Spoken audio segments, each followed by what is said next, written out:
प्रयागराज में महाकुंभ का मेला लगा था। मेले में एसपी साहब अपनी ड्यूटी कर रहे थे, तभी उनकी नज़र एक 70 वर्षीय बूढ़े साधु बाबा पर पड़ती है, जो कि वहां पर भीख मांग रहे थे। और वह साधु बाबा कोई और नहीं बल्कि खुद एसपी साहब के पिताजी होते हैं। जैसे ही एसपी साहब उनको देखते हैं, एसपी साहब जो करते हैं, सच्चाई सुनकर आपके भी पैरों के नीचे से जमीन खिसक जाएगी। दोस्तों, इस घटना की शुरुआत होती है उत्तर प्रदेश के मंडी जिले से, जहां दोस्तों हिम्मत कुमार प्रजापति रहा करते थे, जिनका 10 साल का बेटा था, जिसका नाम विनय था। हिम्मत जी नशे के बहुत ज़्यादा आदी थे। कई साल पहले जब विनय 2 वर्ष का था, तब उनकी पत्नी दुनिया छोड़कर चली गई थी। तब से ही हिम्मत प्रजापति जी नशे बहुत ज़्यादा करते थे। वे दिन भर मेहनत मजदूरी करते और रात में नशा करते। विनय पर भी वे बहुत ज़्यादा गुस्सा किया करते थे, क्योंकि विनय पढ़ाई में थोड़ा कमज़ोर था। विनय उतने अच्छे नंबर नहीं लाता था और बाकी बच्चे बहुत अच्छे नंबर लाते थे, तो हिम्मत जी को इस बात से बहुत ज़्यादा गुस्सा भी आता था। वे आए दिन विनय के साथ मारपीट किया करते थे। वे कई बार उसे रात रात भर के लिए घर से बाहर निकाल दिया करते थे।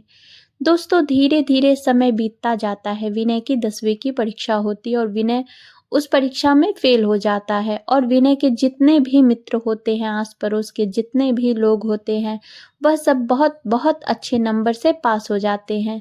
कुछ लोग हिम्मत जी को ताना मारते हैं कि आप तो नशा ही करते हैं, बेटा भी नशा ही करेगा। बाप बेटे पर बिल्कुल भी ध्यान नहीं देता। जब लोग विनय की असफलता के लिए हिम्मत जी को ताना मारते हैं, तो हिम्मत जी को काफ़ी ज़्यादा गुस्सा आ जाता है। वे मेहनत मजदूरी करने के बाद जब रात को नशे की हालत में घर आते हैं, वे विनय के साथ बहुत ज़्यादा मारपीट करने लगते हैं।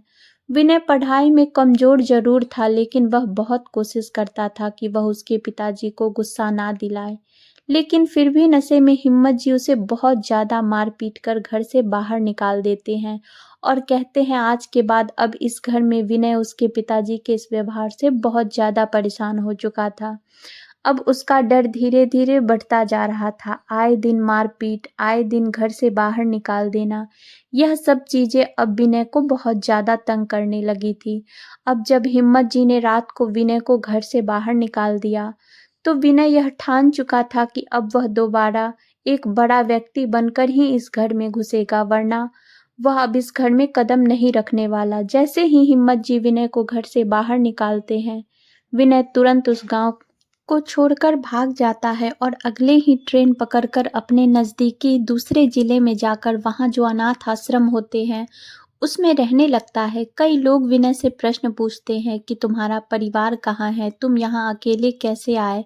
तब विनय उन सभी को यही जवाब देता है कि मेरा इस दुनिया में कोई नहीं है, मैं बिल्कुल अनाथ हूँ और मैं किसी अनाथ आश्रम में रहना चाहता हूँ। अनाथ आश्रम में रहकर वहीं से अपनी पढ़ाई शुरू करता है। विनय एक बार फिर से 10वीं की परीक्षा देता है और इस बार वह बहुत अच्छी मेहनत करता है और अच्छे नंबर लाकर पास होता है। कुछ अच्छे शिक्षक मिलते हैं जो उसे बहुत अच्छे से पढ़ाते हैं, समझाते हैं और विनय इस बार 10वीं की परीक्षा पास कर लेता है।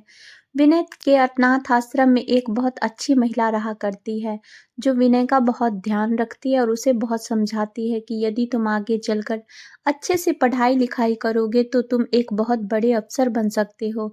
फिर तुम्हें यहाँ अनाथ आश्रम में रहने की कोई आवश्यकता नहीं होगी। तुम्हें तुम्हारा परिवार मिलेगा, तुम्हारी शादी होगी और तुम्हारा परिवार बनेगा।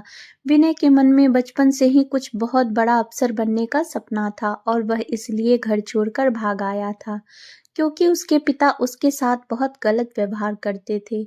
अब धीरे धीरे विनय पढ़ाई में अपना ध्यान और ज़्यादा लगाने लगता है और ज़्यादा पढ़ने लगता है, लेकिन वह अनाथ आश्रम वालों पर भी बोझ नहीं बनना चाहता था। इसलिए वह दिन में थोड़ी बहुत मजदूरी करता और रात में जाग जाग कर पढ़ाई किया करता था। धीरे धीरे समय बीतता जाता है। अब विनय पढ़ाई में जितना कमज़ोर था, उतना ही अब वह अच्छा होता जाता है और पढ़ाई में उसका ध्यान बहुत ज़्यादा लगने लगता है। विनय धीरे धीरे अपनी 11वीं की परीक्षा पास कर लेता है। अब समय आया था विनय के जीवन के सबसे बड़े इम्तिहान का। अब वह विनय 12वीं की बोर्ड परीक्षा देता है और इस बार भी उसने मेहनत करने में कोई कसर नहीं छोड़ी थी और विनय पूरे जिले में पहला स्थान हासिल करके सभी को चौकन्ना कर देता है। विनय की इस सफलता से उसके अनाथ आश्रम में जो टीचर थे, जो बड़े-बड़े लोग थे वह बहुत ज़्यादा खुश थे। उन्हें विनय पर बहुत गर्व था क्योंकि विनय उनका नाम रोशन करता था। एक अनाथ आश्रम में रहने वाला किस तरीके से पूरे जिले में पहला स्थान हासिल करता है, यह देखकर विनय के अनाथ आश्रम के सभी लोग बहुत प्रसन्न थे। वह बहुत खुश थे और वह अब यही चाहते थे कि विनय पढ़ लिख कर आगे बढ़े और एक बहुत बड़ा अफ़सर बने। विनय 12वीं के बाद पुलिस की भर्ती की तैयारी करता है और मन लगाकर पढ़ाई शुरू कर देता है। धीरे-धीरे विनय की पुलिस की भर्ती की परीक्षाएं भी पास कर लेता है और अपने शहर का एक छोटा-मोटा पुलिस अफ़सर बन जाता है। विनय की सफलता से उसके अनाथ आश्रम के सभी लोग बहुत खुश थे, लेकिन विनय मन ही मन अब भी खुश नहीं था। वह चाहता था कुछ बड़ा बनना। छोटी-मोटी पुलिस की अफ़सरी से उसे संतुष्टि नहीं हो रही थी। वह चाहता था कि वह कुछ ऐसा करे जिससे पूरे देश को, पूरे गाँव को उस पर गर्व हो, क्योंकि बचपन से ही उसे बहुत ज़्यादा सफलता नहीं मिली थी, इसलिए वह सफलता की अहमियत बहुत अच्छे से जानता था। इसलिए उसके मन में कुछ बड़ा पुलिस अफ़सर बनने का सपना बचपन से ही उठ रहा था और विनय अपनी पुलिस की नौकरी के साथ-साथ अपने आगे की पढ़ाई भी जारी रखता है। विनय यूपीएससी की एग्ज़ाम की तैयारी शुरू कर देता है क्योंकि विनय अब पुलिस में एसपी का पद हासिल करना चाहता था। विनय चाहता था कि वह एक बार एसपी बने, फिर उसके बाद बहुत पावर भी होगी, बहुत मान-सम्मान भी होगा और वह अपने देश के लिए कुछ कर भी सकता है।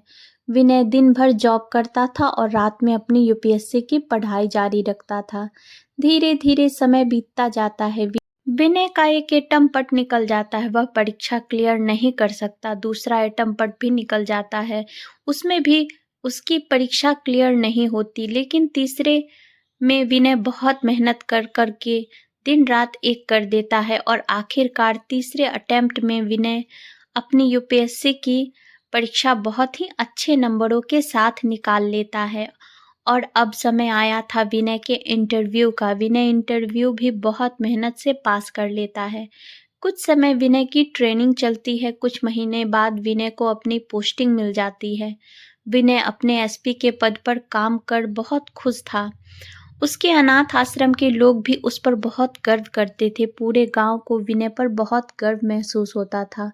एक दिन विनय अपने पिता से मिलने गांव जाता है क्योंकि बहुत समय बीत चुका था। काफी समय से विनय अपने पिता से नहीं मिला था। अब विनय जब अपने गांव जाता है तो उसे पता चलता है कि उसके पिताजी अब वहाँ नहीं रहते। विनय बहुत परेशान हो जाता है और गांव के लोगों से पूछताछ करने लगता है कि यहाँ जो व्यक्ति रहते थे वह कहाँ गए। तब गांव के कुछ व्यक्ति विनय को बताते हैं कि उसके पिताजी नशे के बहुत ज़्यादा आदी हो चुके थे और नशे में वह पूरी तरीके से बर्बाद हो चुके थे। अब वे कहाँ गए, कहाँ रहते हैं, कोई नहीं जानता। यह बात विनय को बहुत निराश करती है। वह बहुत मायूस होता है और वहाँ से निकल जाता है। विनय कुछ सालों तक अपनी नौकरी बहुत अच्छे से कर रहा होता है। फिर समय आता है 2025 महाकुंभ प्रयागराज का। दोस्तों, प्रयागराज में सदी का सबसे बड़ा महाकुंभ लगने जा रहा है क्योंकि पूरे 144 साल के बाद आया है। दोस्तों, प्रयागराज महाकुंभ में विनय को नौकरी करने का आदेश मिलता है। वहां पर विनय को ड्यूटी करने जाना होता है। महाकुंभ की तैयारियां कई महीनों से चलती आ रही है। लाखों की संख्या में लोग महाकुंभ की तैयारियां देखने पहुंच रहे हैं। विनय एक बहुत ही ईमानदार और साफ दिल का व्यक्ति था। वह महाकुंभ में भी अपनी सेवाएं बहुत अच्छे से ईमानदारी से दे रहा था। जब भी किसी व्यक्ति को कोई तकलीफ होती तो विनय खुद जाकर उस व्यक्ति से बात करता, खुद जाकर उस व्यक्ति की परेशानी और उसकी तकलीफ समझता और उससे जो भी हो सकता था वह तरीके से वह उस व्यक्ति की तकलीफ का हल निकालने का प्रयास करता था। लोग और प्रशासन विनय की इस मेहनत से, विनय के इस कार्य से बहुत खुश थे, बहुत प्रसन्न थे। एक दिन की बात है, विनय को अपने गुप्त सूत्रों से एक खबर मिलती है कि महाकुंभ की भीड़ का फायदा उठाकर कुछ लोग साधुओं का रूप बनाकर गरीब लोगों को साथ लूटमार कर रहे हैं, उनके साथ जबरदस्ती वसूली कर रहे हैं। विनय उन गुंडों को पकड़ने के लिए एक बहुत ही असरदार योजना बनाता है। वह सिविल ड्रेस में बिना वर्दी के नकली दाढ़ी मूछ लगाकर रूप बदलकर महाकुंभ में आए। वह उस स्थान पर घूमने लगता है जहाँ पर गरीब लोगों के साथ बहुत ज़्यादा लूट-मार हो रही थी। तभी वह देखता है कि कुछ साधु किसी गरीब को धमका रहे हैं, उसके हाथ से कुछ थैली छीन रहे हैं। विनय तुरंत दौड़कर उनके पास जाता है और वहाँ पर जितने भी साधु होते हैं उन सभी को अरेस्ट करके थाने ले जाता है। जब उन लोगों से पूछताछ करी जाती है तब पता चलता है कि वे अधिकतर नकली साधु हैं। साधु के वेश में चोर हैं, गुंडे हैं जो कि गरीबों को ठगने का काम करते हैं। लेकिन उन्हीं में से एक व्यक्ति उन्हें एक बार विनय को ऐसा नजर आता है जो चुपचाप रहता है, कुछ बोलता नहीं है।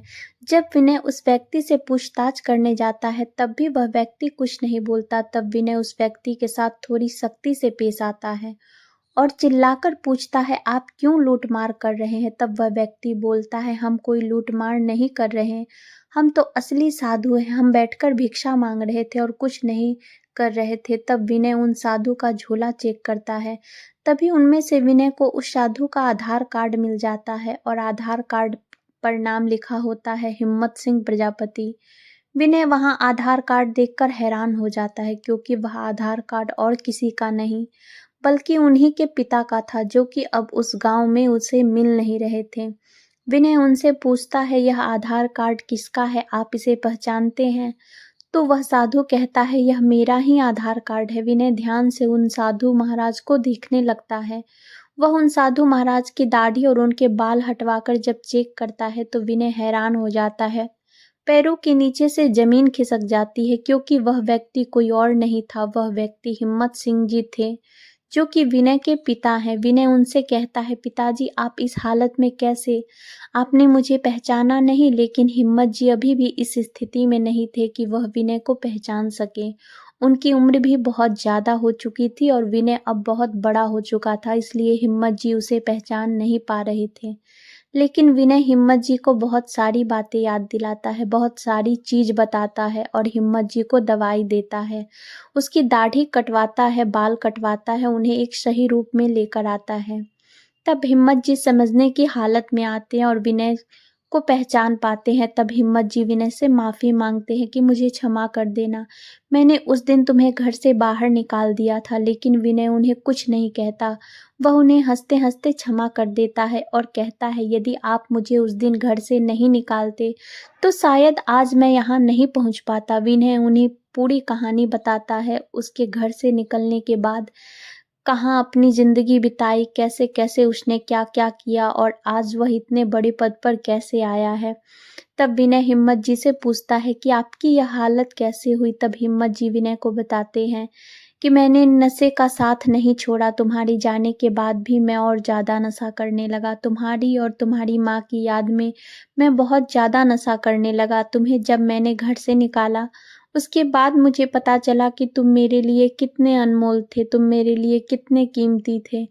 तुम पढ़ाई में कमज़ोर ज़रूर थे लेकिन तुम मेरा हाथ बटाने के लिए काफ़ी मेहनत करते थे। तुम घर का सारा काम करते थे और बहुत अच्छे से मेरे साथ बर्ताव करते थे, लेकिन फिर भी मैंने तुम्हें घर से बाहर निकाला और उससे धीरे-धीरे नशे मुझे पूरी तरह बर्बाद कर दिया। अपना घर भी चला गया, मुझे कोई काम भी नहीं देता था। स्थिति ऐसी आ गई कि मुझे भीख मांग-मांग कर गाँव में गुज़ारा करना पड़ता था।